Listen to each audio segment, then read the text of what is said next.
Hello mga kabibig! Welcome back sa ating bagong YouTube channel. Ito ang pinakamaingay ng YouTuber sa balatang YouTube. Ako si Kabibig Maglabak-labak na to with evidence. Ako po, ang AMLAC nagbigay ng official statement. Naglabas ng official statement ang AMLAC mga kabibig. At inaming mali at mapanding lang na numero ang ginamit para siraan si VP Sara. Ay naku po, paano yan? Trillanes.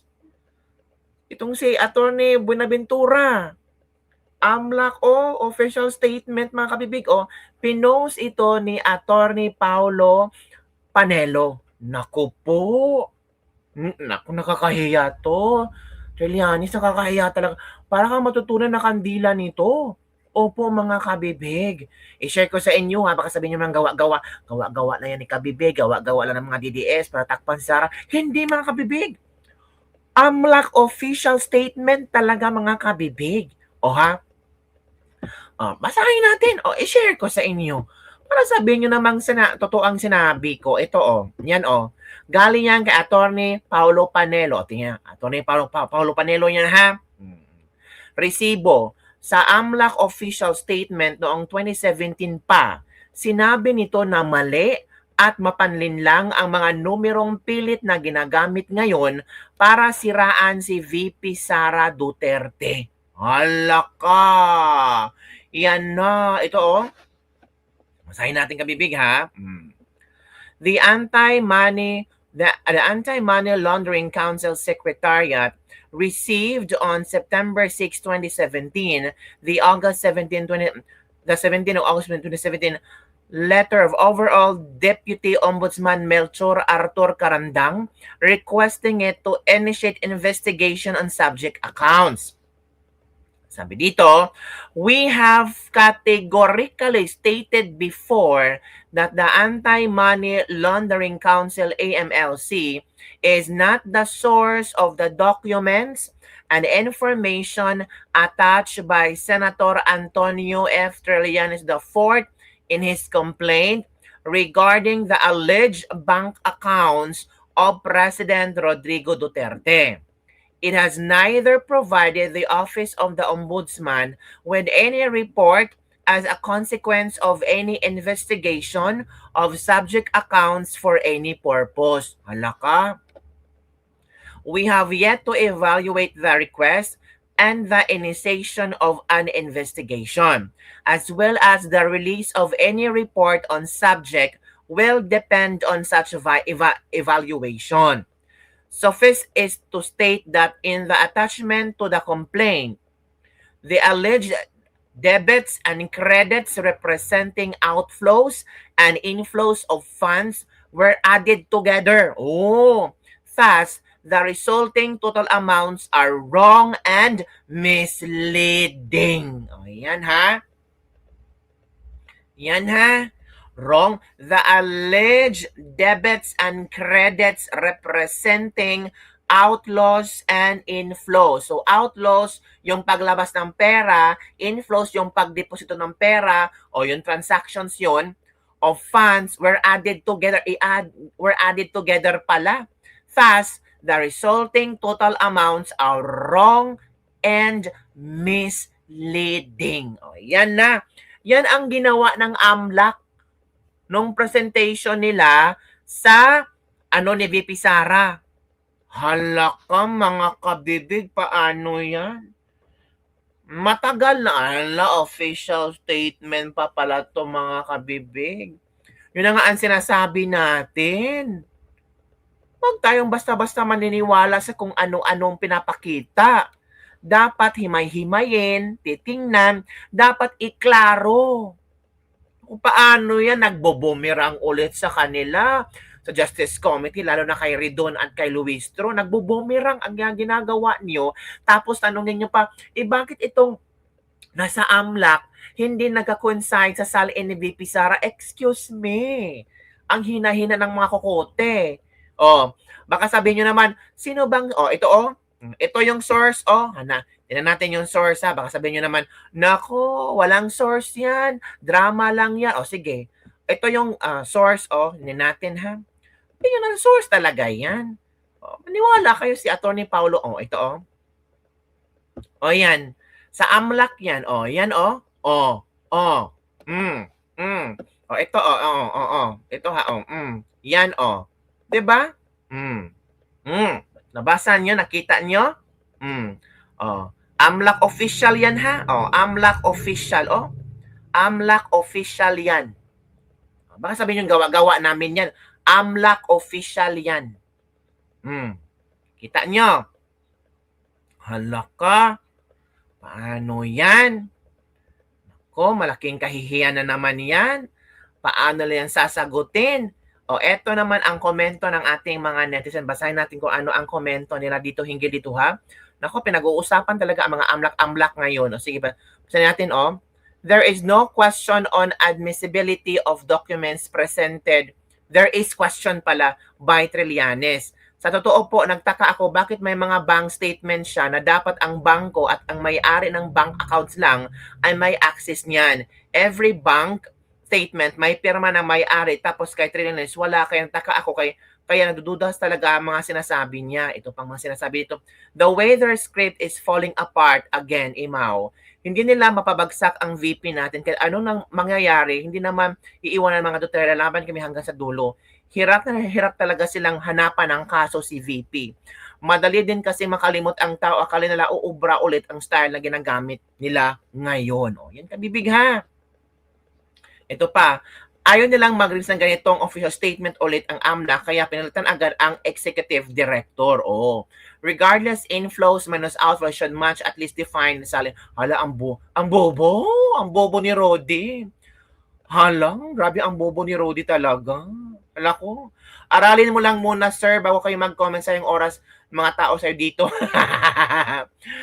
Pakibasa ang inflow and outflow were added together kaya ganon kalaki ang total. Rodi, hindi pwede i-match yung AMLAC report and the sell-in to prove ill-gotten wealth kasi magkaiba yung data na yan. First, yung AMLAC report is the aggregate data ng cash flow ng bank accounts, meaning all inflows and outflows were added together. Second, even if you get the net value from the inflows minus the outflows, the report only includes transactions that are above 500,000. All other transactions below are not in the report. Third, sell-in is a snapshot of person's net worth at the end of the year. Meaning, kahit magkaroon ka ng milyon na bank transactions for a whole year, kung ano lang ang natirang net worth mo at the end of the year, yun lang ang nakareport sa sell-in. Wag bobo. Rodi pangyarihan, wag bobo masyado dong. So yun ka, bibig. Yun ang mga komento ng ating mga netizen. Naku po, parang ang hirap naman. Ito pa mga sinasabi, ala nako, ito pa kabibig. Ang galing ito kay Jason Sa, nako, Jason Sa. Ano ba ang pasabong ni Mr. Jason Sa, mga kabibig? Sabi ni Mr. Jason Sa, Inday Nation Ultimate Fact Check, ang pagsabog ng script sa AMLAC. Magandang araw. 32 milyon Pilipino nagsisigawan ang mga kritiko at mainstream media na mayroon daw bilyon-bilyong transaksyon ang mga asawang VP Sara at Attorney Mans Carpio base sa AMLAC report. Pero bilang mga edukadong mamayan na nagbabasa ng totoong dokumento at hindi lang umaasa sa headlines, himayin natin ang mismong report na ito. Heto ang mga hindi nila binabasa sa hearing. Fact number 1. Ang 2.3 billion ay system bug. Glitch lang ng BPI. Pinalalabas nila na sobrang yaman ni Attorney Mans dahil may pumasok daw na 2.3 billion mula sa NutriAsia noong 2024 at 2025. Pero basihan ninyo sa pahina 11, paragraph 27 ng AMLAC report. Nagpadala ng formal na sulat ang BPI para ibasura ang transaksyon ito dahil nagkaroon sila ng system bug. Ang totoong halaga, 2.11 million lang, hindi bilyon. Isang napakalaking kapalpakan ng bangko na ginamit niya ng kamera para mapanira. Hala! Fact number 2, na-flag na suspicious dahil sa sistema ng sabalita.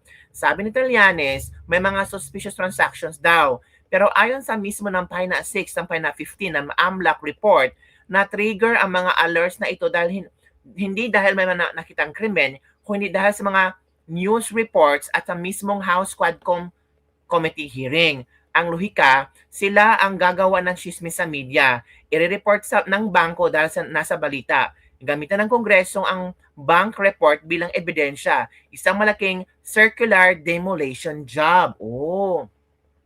Fact number 3, ang mga bilyon ay internal movements, debit and credit memos. Bakit umabot sa 3.9 billion ang total volume ni VP Sara sa loob ng 20 years? Dahil 2.4 billion dito ay puro credit memos at debit memos. Sa banking, kapag inilipat mo ang mga pera mo mula sa current account papunta sa savings account mo, record niya na bilang debit or out at credit in.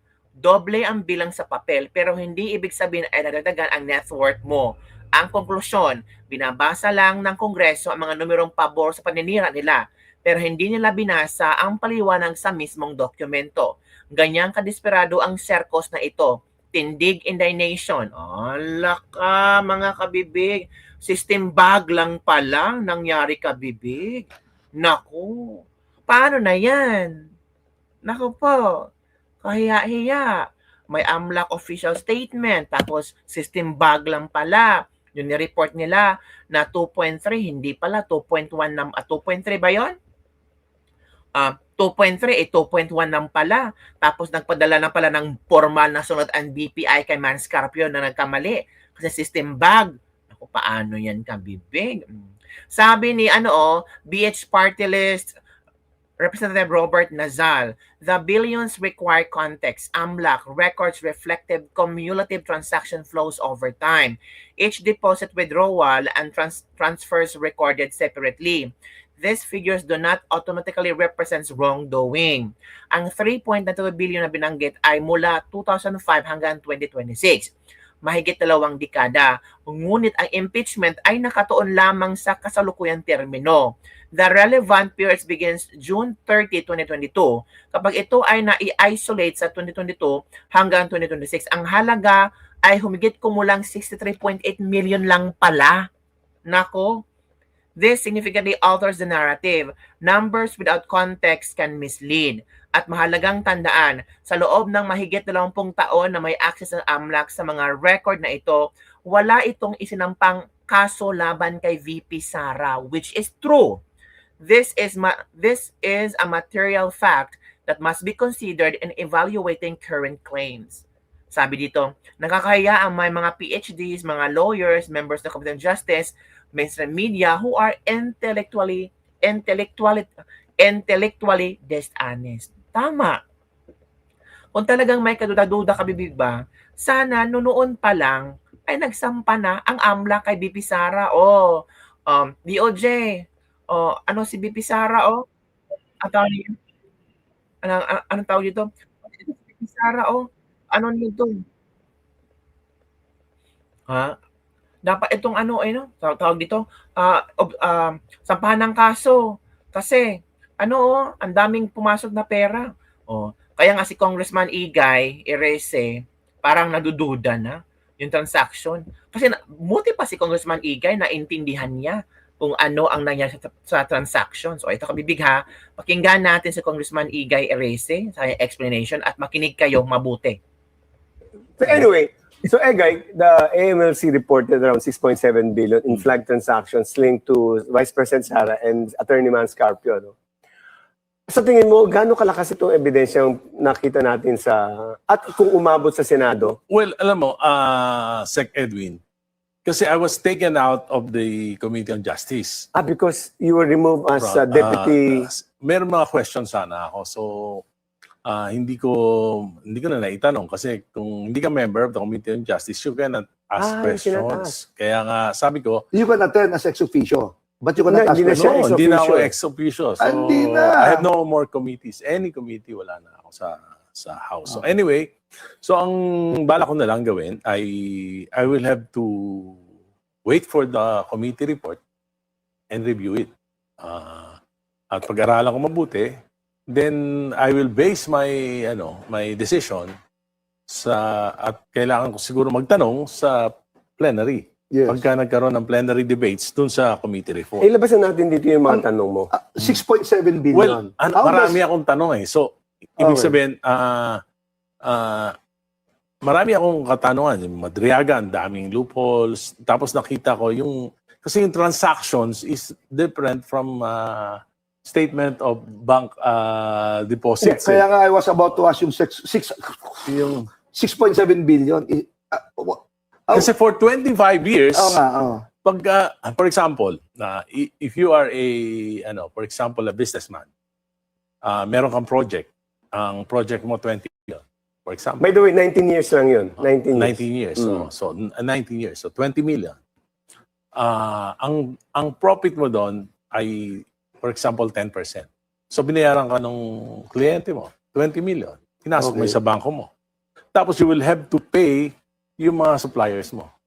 Question, yung 20 Ang matitira lang doon sa 20 million mo, yung kinita mo is only 10%. So Yes. that's only 2 million. Pero yung Yes. 18 million binayad mo sa mga suppliers mo. So ang transaction. ang pera mo talaga 2 million pero ang report doon 38 million. Oh. 38 million yung transactions, kundi pa ng transactions. Kaya, for example, naghulog ka sa isang property, naghulog ka every month. Every month. Palagay mo na 500,000 every month. So, reported yun. Yes. Tapos na-acquire mo na yung property, binenta mo. Binenta mo ng, for example, na 100 million, nabenta mo ng 110 million, kumita ka ng 10 million. Yun Yes. lang yung kinita mo. Kinita doon. mo. Pero yung Transaction na nangyari. yung transaction, ang laki. 105 plus yung mga hinulog mo every month. So, halos... No, kasi 6.7 billion yung nakalagay doon. So in other words, those were probably multiple transactions. Yes, for which example, amounted may to that dalawang, amount. tatlong account ka. Okay. Itong araw na ito, na kinapos yung account mo na isa. So, magta-transfer ka ng pera mo dito sa isang account. So, naka-report dun sa account mo, nag-transfer ka doon, naka-report din, nag-receive, tapos naka-report din na nagbayad ka. So, times 3 na kagad yung transaction mo. Kaya, hindi... But what you're saying is irrelevant right now, for now, because number one, they didn't appear. They asked in the first petition to the Supreme Court, ang sinabi nila, hindi kami binigyan ng pagkakataon. That's why we wanted the hearing. Well, Yun yung sinasabi hindi, mo ngayon. ako naintindihan ko kasi ako I just want to be fair. I am not for the Dutertes. And even in the next elections, I will not be for the Dutertes. Kasi meron kaming policy differences, war on drugs, political dynasties. Pero all my life, even dun sa mga opponents ko, I would like to be fair and objective. Okay. Ang nasa puso ko, nasasaktan ako pag nakikita ko yung mga nagtatanong sa kanya na na-incentivize nung 19th Congress na bilyon-bilyon, Okay. trilyon yung pinakinabangan at Diba? tapos parang pinipersecute ito. Tama. Alam ko sa puso ko Alam ko sa puso ko. So, hindi, kaya sabi ko, I will decide based on the committee report, but I will have to study the committee report. Tama. At kailangan dun sa plenary debates, tatanungin ko sila. Question lang po. 19 years. Which is covered dun sa 19 years na panahon na nasa public service. Si VP Sara at Yung saka si... impeachment supposed to be that will only cover the years na Vice yung President. impeachable offense as Vice President. Correct. So 3 Vice years. So 3 3 years. years. So 3 years. So technically, yung 3 years lang dapat na makover. Assuming yung 6.7 billion, galing sa AMLA. So Hindi, I would sabi assume nga totoo. ni Di ba? Congressman Ungab, nabasa ko yung ano niyan, ang covered lang dun sa 3 years is only mga 68 million. 68 million. So yun, kabibig ha, narinig nyo si Congressman Eracio, di ba? Sabi ni Congressman Eracio, napakasakit sa puso ko na itong mga membrong taong ito, mga Justice Committee, mga kongresistang ito yung mga sa 19 Congress na may mga questionabling billion-billion na flood control project. Tapos itong si BP Sara, ginoo ko din nyo, eh. So yun lang kabibig ang ating Lebak-Lebak for today. Basta ang AMLAC naglabas ng official statement noong 2017 pa lang until now.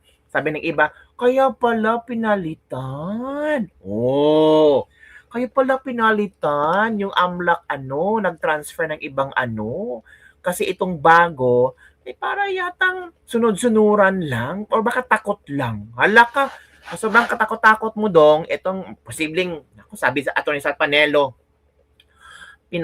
tinitingnan nila kung kakasuhan o ng posibleng kakasuhan nila. Hala ka, damay.